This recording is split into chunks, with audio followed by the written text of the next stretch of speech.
leur ai dit. Je leur ai dit, à la réunion de famille, après l'enterrement de nos tantes, je leur ai dit, attention, que la valeur qui a été portée par la famille, c'est le christianisme. Si vous en éloignez, vous allez être perdant et vous allez souffrir. Et vraiment, certaines tantes et certains hommes sont venus me voir après et m'ont dit vraiment, heureusement tu as parlé comme ça. Parce que nous nous perdons, on ne sait même plus où on va.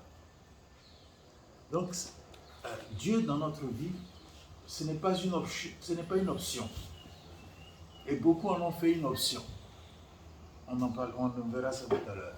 Mon cœur est sans repos tant qu'il demeure en toi. Je ne trouverai pas le repos tant que je ne demeure pas en toi. Et ça, peut-être, je l'ai dit, on a l'impression que c'est le prêtre qui parle. Oui, c'est vrai. C'est le prêtre qui parle. Maintenant, de plusieurs années d'expérience de prêtrise. Mais il faut dire que même quand j'étais laïque, j'avais compris cela. Oui. Quand j'étais laïque, je venais dans ce monastère-là, ici, il y a plus de 40 ans. Oui. Je vous dis, même la personne qui a fait que je suis prêtre aujourd'hui, elle est couchée là-bas. Mère Hélène. Quand je suis venu lui dire, en 83, Mère Hélène, j'ai l'impression que Dieu m'appelle. Et Mère Hélène avait une sclérose en plaques. Elle avait des pieds qu'on devait couper parce qu'elle souffrait beaucoup. Elle m'a dit, Victor, je vais t'offrir mes jambes pour ta vocation.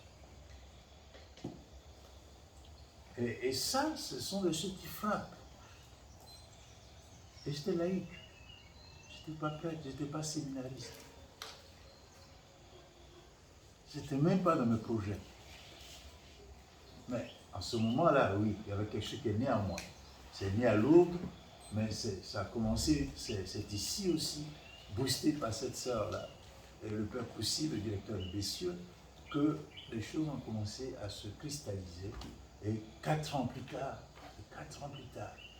que la décision est venue d'entrer dans la vie religieuse. Mais vous comprenez que pour moi, c'était ça.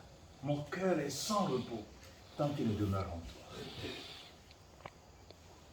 Tant qu'il ne demeure en toi.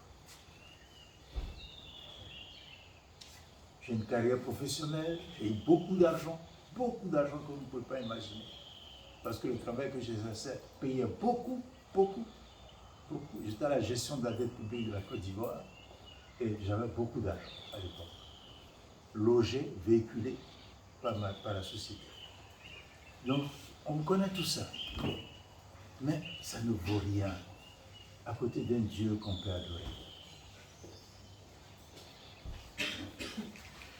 Tu aimeras le Seigneur ton Dieu de tout ton cœur, de toute ton âme et de toutes tes forces. Israël l'a appris. Et on l'entendra dans l'évangile de ce jour encore.